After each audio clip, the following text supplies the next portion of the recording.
O tribunal está em silêncio, pesado, o peso do sofrimento humano, palpável. De um lado, a filosofia, antiga e sábia. Do outro, a teologia, buscando consolo no divino. E no centro, a neuropsicologia, mapeando os intrincados caminhos da mente. Cada disciplina, uma voz no coro da compreensão. Cada uma buscando respostas para as mesmas perguntas profundas. O que é sofrimento? Por que sofremos? E como podemos curar? As testemunhas tomam o depoimento, uma a uma. Cada uma carregando as cicatrizes de suas próprias batalhas. Uma mãe lutando contra a perda de um filho. Um soldado assombrado pelos fantasmas da guerra. Um adolescente perdido no labirinto da insegurança. O tribunal se transforma. Ele se torna um repositório de memórias, uma crônica da dor passada. A cadeira das testemunhas revela a natureza insidiosa do trauma. Seus tentáculos se estendem além do indivíduo. Uma mulher relata os horrores da guerra. O medo em seus olhos, um lembrete do impacto duradouro. Sua história ecoa pelo tribunal. As cicatrizes da guerra, gravadas nas almas das nações. Um jovem, seus ombros curvados com o peso da dor. Compartilha o legado de vício de sua família. O ciclo de abuso, uma melodia assustadora. Sua luta, um testemunho do poder do trauma herdado. Um lembrete de que os pecados dos pais são visitados nos filhos.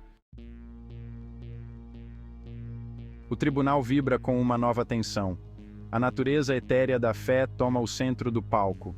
Para alguns, a fé é uma tábua de salvação, uma fonte de consolo diante de sofrimentos inimagináveis, um farol de esperança nas noites mais escuras. Ela fornece significado, propósito e um senso de pertencimento. Uma comunidade de crentes unidos em sua fé, oferecendo uma sensação de conforto e apoio. No entanto, para outros, a fé pode ser uma fonte de conflito profundo, um conjunto rígido de doutrinas que podem parecer sufocantes, uma fonte de culpa e vergonha. O peso das expectativas de lutar por um ideal inatingível pode ser esmagador. A dúvida se insinua, sussurrando perguntas insidiosas. Onde está Deus em meio ao sofrimento? Por que coisas ruins acontecem a pessoas boas?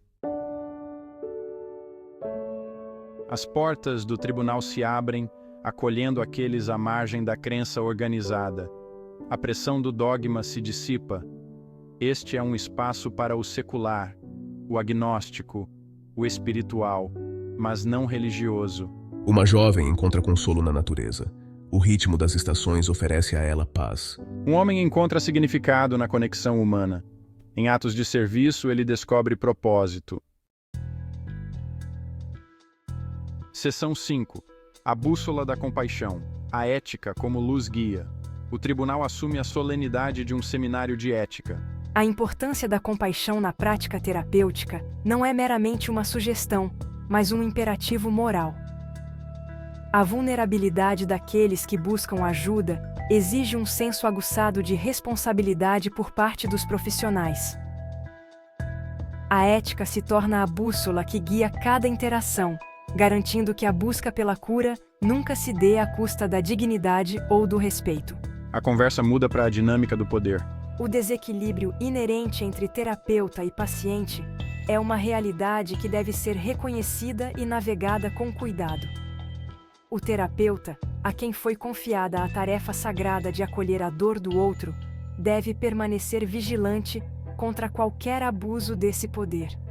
Transparência, consentimento informado e limites claros não são apenas palavras da moda, mas salvaguardas essenciais. O tribunal vibra com o debate enquanto dilemas éticos são dissecados. Seção 6. O santuário interior cultivando o auto-perdão. O tribunal se suaviza. As testemunhas, com vozes baixas de vulnerabilidade, compartilham suas lutas com a autoaceitação. O foco se volta para dentro, para o aspecto frequentemente negligenciado da cura, o auto-perdão. Para muitos, o juiz mais severo reside em suas próprias mentes. Os ecos de erros do passado, o peso do arrependimento e da vergonha podem ser paralisantes. O auto-perdão, argumenta-se, não é um sinal de fraqueza ou um passe livre para erros, mas um ato radical de autocompaixão. Seção 7. A linguagem da cura, unindo as divisões disciplinares. O tribunal se transforma em um vibrante salão acadêmico, cheio da energia do diálogo interdisciplinar. As limitações de trabalhar em silos se tornam cada vez mais aparentes. Filosofia, teologia e neuropsicologia, cada uma com sua própria linguagem e lente únicas, devem encontrar maneiras de se comunicar e colaborar. O objetivo: uma abordagem mais holística e eficaz para lidar com os desafios da saúde mental. A conversa é animada, às vezes até acalorada, à medida que especialistas de diferentes áreas lidam com conceitos complexos. Argumentos filosóficos são recebidos com evidências neurocientíficas. Insights teológicos são examinados através da lente da teoria psicológica. O tribunal, um caldeirão de ideias, um cadinho para a inovação. Seção 8. Uma tapeçaria de perspectivas, tecendo tradições de sabedoria. As paredes do tribunal parecem se dissolver, substituídas por uma vasta tapeçaria da experiência humana. Antigas tradições de sabedoria de todo o mundo tomam o centro do palco, suas vozes ecoando através dos tempos. Ensinamentos budistas sobre atenção plena e aceitação. Práticas indígenas de círculos de cura e conexão com a natureza. Poesia sufi explorando as profundezas do coração humano. Essas tradições, frequentemente marginalizadas ou descartadas pela medicina ocidental, oferecem uma riqueza de conhecimento sobre a condição humana. Elas nos lembram de que a cura não é apenas uma busca individual, mas um esforço comunitário. Que a conexão, a compaixão e um senso de pertencimento são ingredientes essenciais para o bem-estar. Seção 9. Os territórios inexplorados da mente, abraçando o desconhecido. O tribunal assume a atmosfera da sala de mapas de um explorador. Os vastos e inexplorados territórios da mente humana acenam, cheios de promessa e perigo. A neuropsicologia, armada com suas ferramentas em constante evolução, está na vanguarda dessa exploração, mapeando os intrincados caminhos neurais da consciência, emoção e comportamento. A conversa é marcada por uma sensação de admiração e entusiasmo, temperada por uma dose saudável de cautela.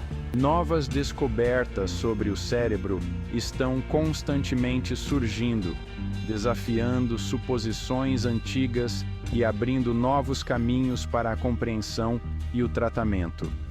No entanto, apesar de todos os nossos avanços, a mente permanece um mistério profundo. Seção 10. O coro da esperança. Um chamado para a cura coletiva. O tribunal, não mais um local de julgamento, se transforma em um santuário de esperança.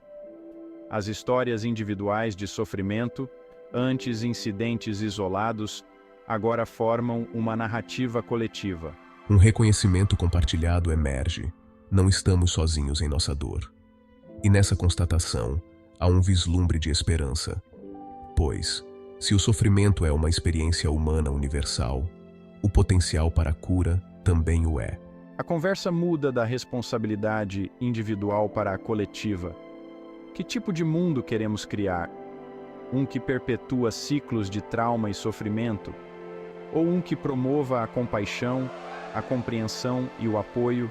Um chamado à ação ressoa pelo tribunal. Devemos desestigmatizar as doenças mentais, defender o aumento do acesso aos cuidados e criar comunidades onde a vulnerabilidade seja recebida com empatia, não com julgamento. Seção 11. Rumo a um amanhecer mais brilhante, a promessa do cuidado integrado. O tribunal, banhado pela luz suave da alvorada, parece mais leve agora. A jornada em direção à cura é iluminada por uma nova sensação de esperança. A promessa do cuidado integrado, um farol guiando o caminho a seguir. Um futuro onde a saúde mental é tratada com urgência e compaixão.